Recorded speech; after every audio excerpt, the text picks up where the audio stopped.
कहते हैं हम हरे कृष्णा हरे कृष्णा। अरे क्या हरे, गाय खाकर हम क्या हरे कृष्णा करेंगे? हैं?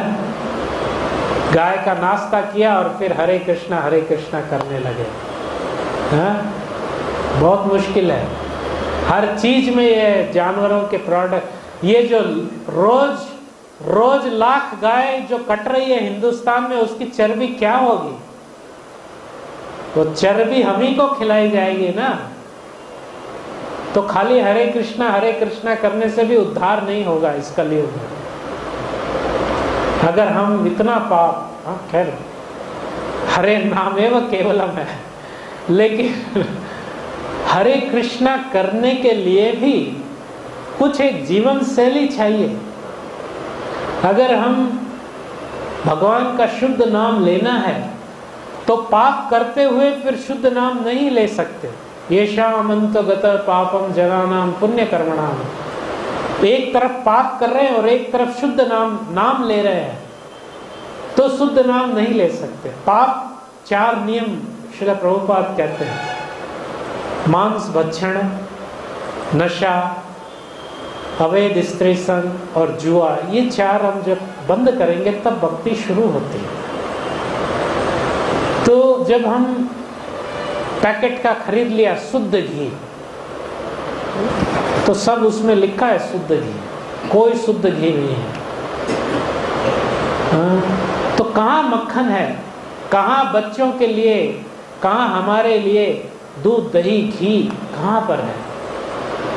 हाँ, कंप्यूटर है, मशीनें हैं, मोबाइल है, कार है, बस। तो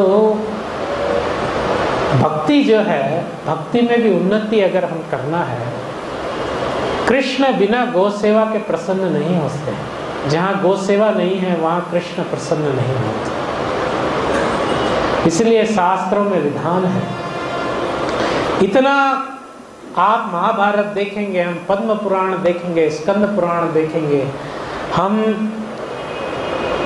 भागवत देखेंगे। जब पूतना ने अपने वक्षस्थल पर कालकूट जहर लगाया, जहर की भी बहुत वैरायटी, तरह तरह के जहर होते हैं। एक जहर इतना खतरनाक होता है, कालकूट जहर जो सांपों में होता है, वो जब सांप सांस लेते हैं तो ऊपर उड़ने वाले पक्षी ऊपर उड़ते उड़ते गिर के मर जाते, सूंघने से आदमी मर जाता है, जीव मर जाते हैं, खाने की जरूरत नहीं। तो पूतना ने अपने स्तनों पर कालकूट जहर लगा के आई, इतना भयानक जहर। और कृष्ण ने जहर भी पिया, उसका दूध भी पिया और उसके प्राण भी पी लिए। तो इतना जो पिया तो बड़ी गोपियां, माता यशोदा बहुत चिंतित हुई, कृष्ण को उठा लिया, वो मरी हुई पड़ी है, उठा लिया। और उठाते ही सबसे पहले क्या करे उसको? गोमूत्र स्नापेत्वा, गोमूत्र से उनको स्नान कराई। सबसे पहला आप भागवत 10वें स्कंद खोल लीजिए, गोमूत्र से स्नान कराए। फिर जो गोरज है, गोधूली है, गोमाता के चरणों की जो धूल है, वो चरणों की धूल से उसका उनको सिंचित किया गया था, डाला गया था, चरणों की धूल, गोरज। फिर गाय की पूंछ घुमाया उनको 7 बार, पूरा एंटीसेप्टिक, पूरा ट्रीटमेंट। कहाँ, वहाँ यशोदा हॉस्पिटल और अपोलो हॉस्पिटल था ब्रज में, हैं? लेके जाओ, वो 5 लाख 4 लाख का बिल करेंगे, हैं? तो ये काम तो हम करेंगे नहीं, गोमूत्र करेंगे नहीं, और वो डॉक्टरों को फीस देंगे, जाओ करो। कौन मना किया है? दो वहाँ फीस। वो 20 रुपए की बोतल अब नहीं खरीदी जाती, और वहाँ 2 यशोदा में 2 लाख का बिल शांति से दिया जाता, खुशी खुशी से दे दीजिए हमको। तो डॉक्टरों को बिल, लॉयरों को बिल, ये वकीलों को, और इन सबको बिल दिया जा रहा है। गौ सेवा के लिए पैसे नहीं। बड़े बड़े सेठ जी हो गए, शादी में 1-1 करोड़ रुपए लगा रहे हैं, और 1 रुपया गौ सेवा के लिए नहीं निकालते। चलो वो रुपए जितने हैं ना वो ये लोग के पास जाएंगे। कहा गया है गौ माता कुछ खा रही है कभी भी हटाना नहीं चाहिए। कुछ खाती है, घास खा रही है, कभी हटाना नहीं है। कहा गया है शास्त्रों में जब गौ माता बंधी रहती है और प्यासी रहती है तो वो प्यासी रहने से जब गुस्से में वो देखती है मालिक को या जो उसको गौ की रक्षा करना जिसका धर्म है, पानी समय पे नहीं पिलाए, वो गुस्से से देखने से वो उसका 7 पीढ़ी नष्ट हो जाती है, 7 वंश पूरे नरक में गिर जाते हैं, 7 पितर पूरे। ये शास्त्र की बात है। गौ माता यहाँ तक कि महाराज जनक थे। महाराज जनक जब महाराज जनक परम धाम को जा रहे थे, कौन है? भगवान राम के ससुर हैं, जानकी जी के पिताजी हैं, पिताश्री हैं। जब परम धाम को जा रहे थे तो उनका विमान गया यम की नगरी, श्यामन मणि, क्या कहते हैं यम की नगरी को? है यम की नगरी जो है, यमराज की नगरी, उसका नाम है श्यामन मणि या कुछ नाम है अभी। तो नगरी के सामने से वो उनका विमान गया